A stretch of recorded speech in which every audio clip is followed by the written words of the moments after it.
years in a row. We are turning up the heat. Yes, we are, but again, more changes to come, right, Alana? Yes, we just hit 87 in Salt Lake. We're running way above average. It's hotter than yesterday, where we topped out at 86. Some of that's going to add to instability, some cumulus clouds in the distance as we take that live look from Tooele County and Erta.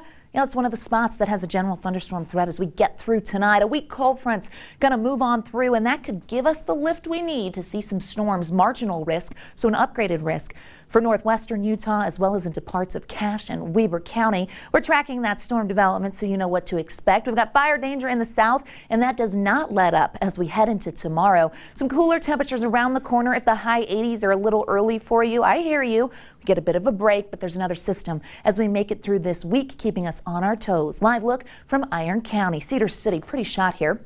As we look towards the mountains with clear skies, temperatures have climbed into the 80s there as well. As we take a look at those numbers throughout the state, we have 90s in St. George and near Lake Powell, 83 in Cedar, 88 in Moab, 86 in Provo. We've got 90s in Green River, and Milford made it into the 90s today. So the heat is still on. Dry conditions in the southern half of the state, but an area of low pressure sending a weak front through northern Utah. That's where we could get that lift when it comes to storm development and the chance of storms out there.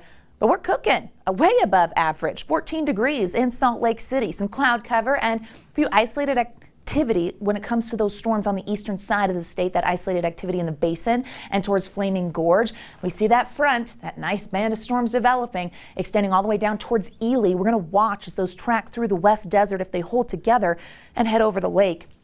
We have a cluster here from Clarkston over to Richmond of a thunderstorm with a decent amount of lightning, so eyes to the skies in Cache Valley right now. Park Valley and southern Idaho towards Malad going to stay active, and now starting to see that push into the West Desert. Those storms could produce microburst winds, so they're high based. Not all of them will get wet weather, but we could see gusty winds coming off of them. Live look at St. George. 90s in Washington County.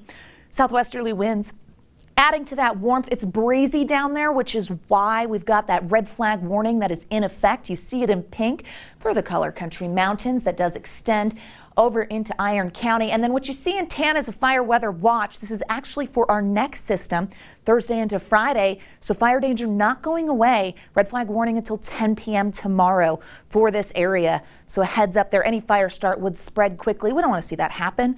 We don't want that to happen. We want to stay quiet on the fire front. There are those storms, not quiet, moving through northern Utah tonight. Into tomorrow, the thunderstorm threat shifts and central Utah gets the potential for some storms. The model blows that up in the afternoon. Salt Lake County is part of that, and it extends all the way down towards Beaver. Drier on Wednesday, and we're sandwiched between the two systems, so it's a bit of a break day. This is the area that could see activity for tomorrow. Castle Country, the Basin, over to Moab, and all the way down to the I-70 corridor. Extreme northern Utah should be out of the mix, but Salt Lake and Davis County, you're part of it. 70s hitting 80 in Salt Lake tomorrow. 90 in Moab, 80s for the I-15 corridor, 96 in St. George, 90s holding steady for the next 3 days. In Washington County, the winds will be whipping, and that comes with fire danger. Cooler air by Friday as a stronger cold front moves into northern Utah. That does bring the chance of some storms Thursday night into Friday. It also drops our temperatures back to 60. Whoa, weather whiplash. That'll get you paying attention. 70s and a warming trend as you make it through the weekend. Still hot for the next 2 days. Glenn, Emily, over to you. Yeah, we don't want it that warm this quick anyway.